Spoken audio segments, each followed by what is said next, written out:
Close your eyes. Feel that crushing guitar tone that makes your chest vibrate. That unholy riff that awakens something primal inside you. You think that's pure metal? Think again. Every monstrous riff you've ever headbanged to. Every bone-crushing breakdown that's made your blood pump faster. It all traces back to a forbidden love affair between the blues and raw, unbridled fury. Before there were blast beats and drop tunings, before Marshall stacks towered like monoliths, there was this moment, when a handful of fearless souls took the crying soul of the blues and set it on fire. Today, we're not just counting down riffs. We're unearthing the DNA of heavy metal itself. These are the 10 heavy blues riffs that didn't just inspire metal, they forged its very soul.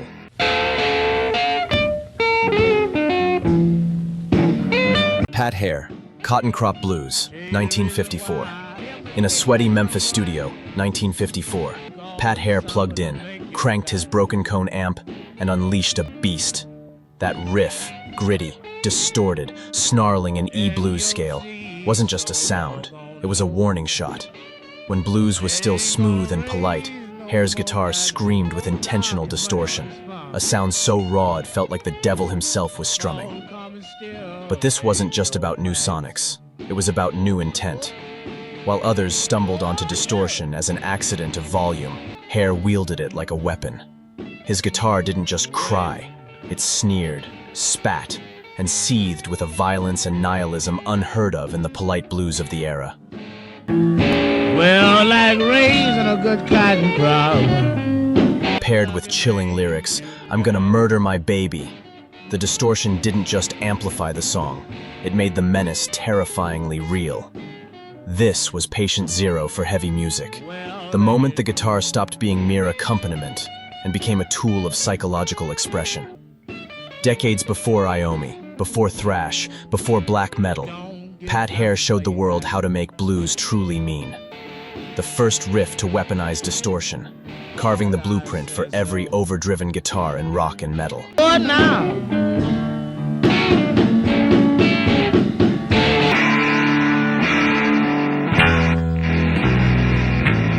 Link Wray, Rumble, 1958.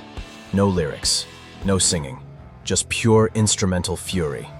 In 1958, Link Wray strapped on his guitar, stabbed a hole in his speaker cone, and unleashed what many call the first true power chord anthem.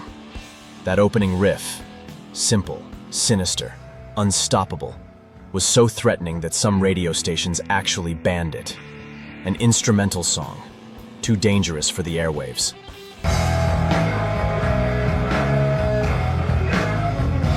But Wray's genius wasn't just in the sound, it was in the space.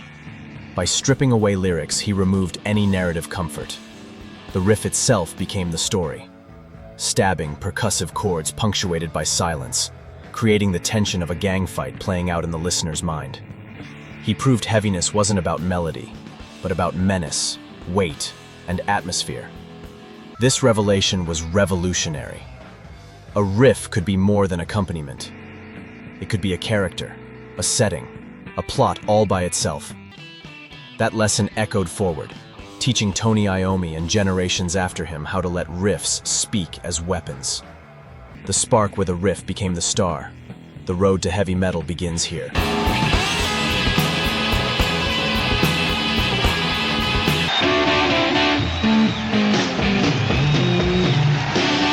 Cream, Sunshine of Your Love, 1967. Eric Clapton sat down with Jack Bruce and crafted a riff that would echo through eternity.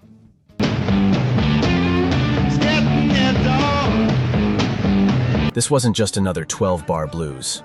It was mutated, heavier, nastier, absolutely undeniable. Built on a pulsing Dorian mode motif, that pounding, repetitive groove feels like a bulldozer made of sound.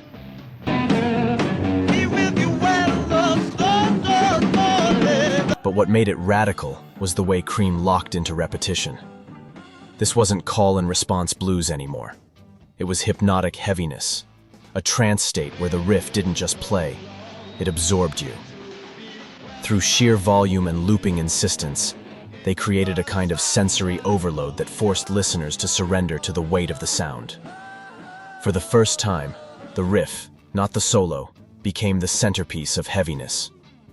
With Cream blasting through massive Marshall stacks, they weren't just writing history. They were rewriting the physics of rock. This was the blueprint. Blues rock grew claws, found its swagger, and laid the foundation for the meditative, crushing grooves of doom and stoner metal, where the riff became a mantra.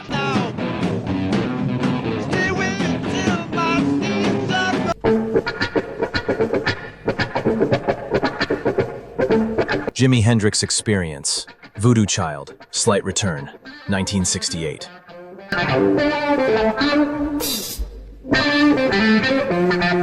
Jimi Hendrix didn't just play guitar, he became it.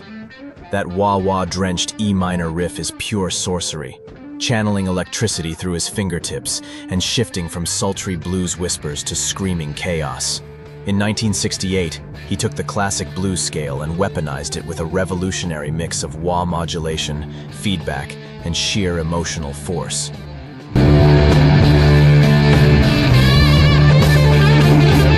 But Hendrix wasn't just bending notes. He was reanimating the blues itself through technology. The wah pedal wasn't an effect. It was an extension of his nervous system, letting his guitar mimic the cries of a field holler, the sizzle of a voodoo ritual, and the scream of the modern electric city. The studio became his second instrument, a tool of chaos and ritual. We'll all stand up next to a mountain, on top of down. What makes it devastating is the dynamic range. Quiet, soulful phrases exploding into violent bursts of noise. This was a masterclass in tension and release, a blueprint for the emotional extremes later embraced by doom, stoner, and psychedelic metal. Legend has it he nailed the track in a single take, as if possessed. Not just a guitarist, but a shaman, channeling forces bigger than himself. You don't just hear this riff, you feel it crawl under your skin. Blues fire, psychedelic fury, raw power. This isn't just rock, it's transcendence.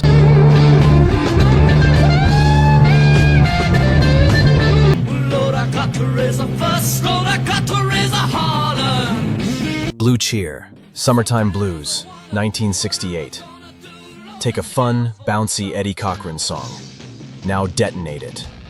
Blue Cheer's 1968 cover of Summertime Blues was proto-metal born in real time. Amps cranked to 11, guitars screaming, and the bass so overdriven it fused with the riff to unleash a low-end rumble like an earthquake. No cure for the summertime blues. But the real innovation wasn't just loud guitar. It was loud everything.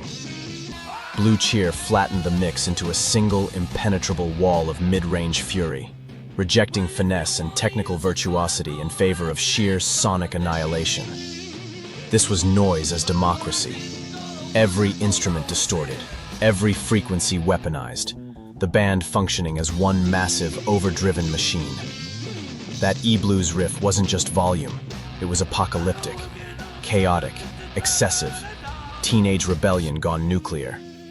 And within the ugliness lay a strange beauty, a blueprint for sludge, doom, and noise rock, where the riff is less about melody and more about overwhelming texture. This wasn't a cover. This was a declaration of war on subtlety, and it was glorious.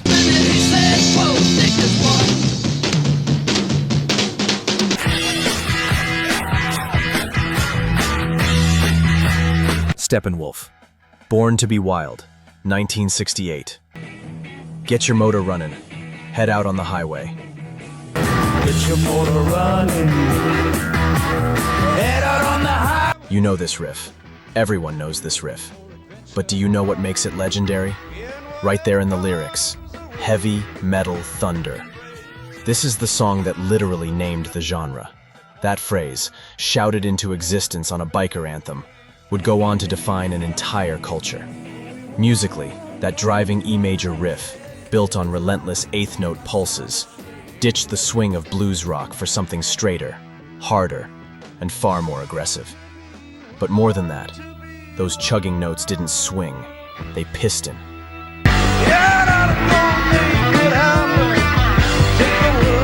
This This was the blues being industrialized, its organic feel replaced with the metronomic churn of a motorcycle engine.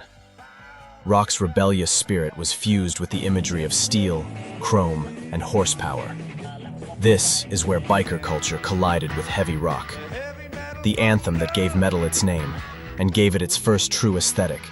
Not the dusty pain of the Delta, but the mechanical, powerful, unforgiving roar of the modern world. The moment the world got louder and heavier.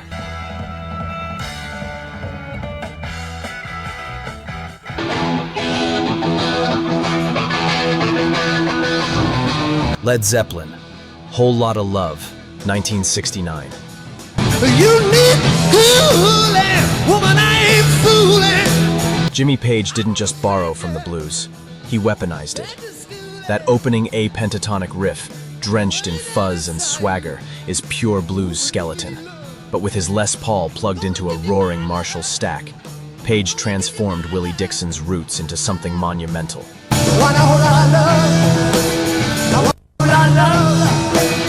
So much swagger, so much force. When it hits, you don't just hear it, you feel it in your chest, in your bones.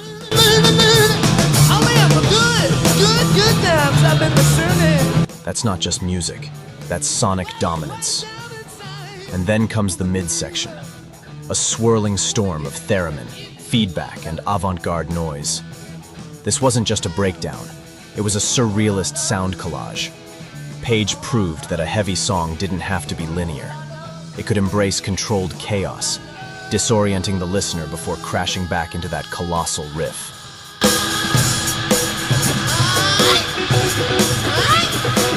This moment was revolutionary. Heavy music wasn't only about riffs. It could also be dangerous, primal art. The ultimate fusion of blues and power, laying the blueprint for Sabbath, Metallica, Tool, System of a Down, and generations of heavy bands to come.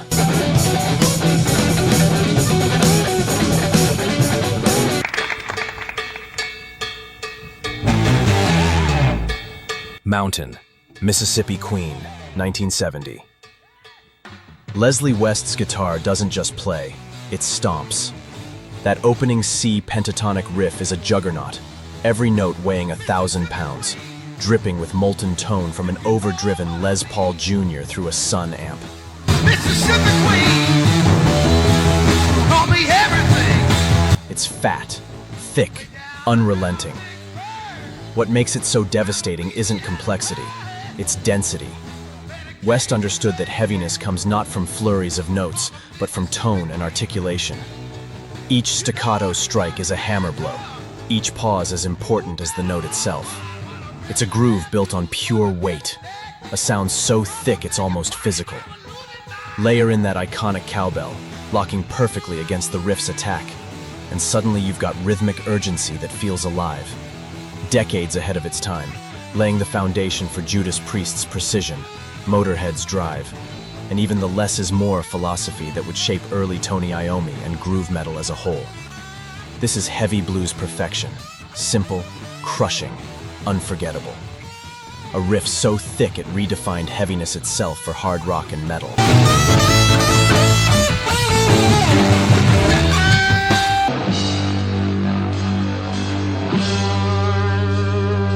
Black Sabbath, 1970. February 13th, 1970. The day heavy metal was officially born. The day the earth shook. Tony Iommi strikes that opening tritone, the so-called Diabolus in Musica, the devil's interval, and everything changes. The air gets heavier. The shadows grow longer. What is this? That G5 chord, detuned down to C sharp, doesn't just ring out. It opens a portal to the abyss. Here's the twist. Iommi had lost the tips of 2 fingers in a factory accident. To ease the pain, he down-tuned his guitar 3 half steps. That adaptation, born of necessity, gave the riff its deeper, darker timbre. His injury became heavy metal's greatest asset. The true genius of this riff is its narrative structure. It's not just a series of notes, it's a 3-act drama. The tritone sets the scene. Dread creeps in. The slow, plodding tempo is the rising action. The monster approaches. Then the explosive shift into the faster section is the climax. Panic and chaos erupt. Iommi transformed blues storytelling into pure instrumental dread.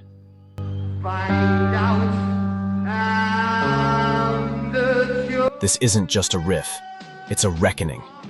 Sabbath took the blues, dragged it into the shadows, and showed the world what heavy truly meant. This is year zero for metal. The birth cry that turned blues into doom, limitation into innovation, and darkness into destiny.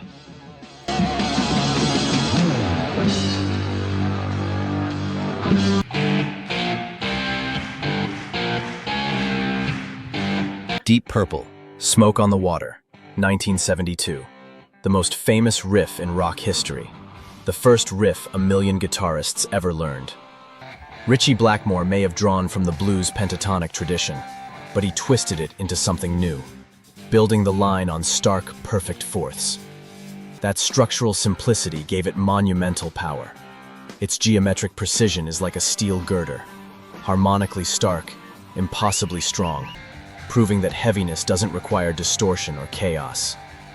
Unlike Sabbath's darkness or Zeppelin's fuzz, Blackmore's tone cut with clarity and precision. That crisp attack became a blueprint for the new wave of British heavy metal, teaching a generation that a memorable, heavy hook could be constructed like an equation, where melody, precision, and power coexist.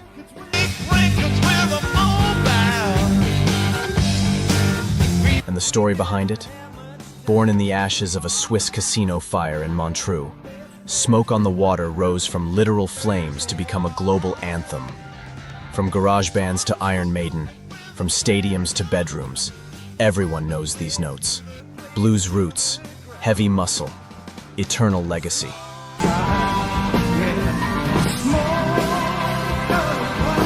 The riff that doesn't just rock, it unites. A masterclass in architectural heaviness, bridging the blues of the 60s with the precision-driven riffing of the NWOBHHM.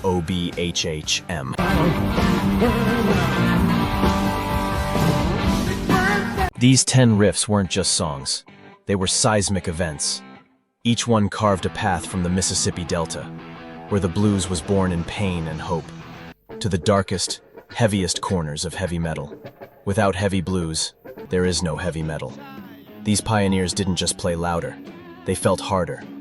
They took the emotional core of blues and amplified it until it could shake the foundations of the world.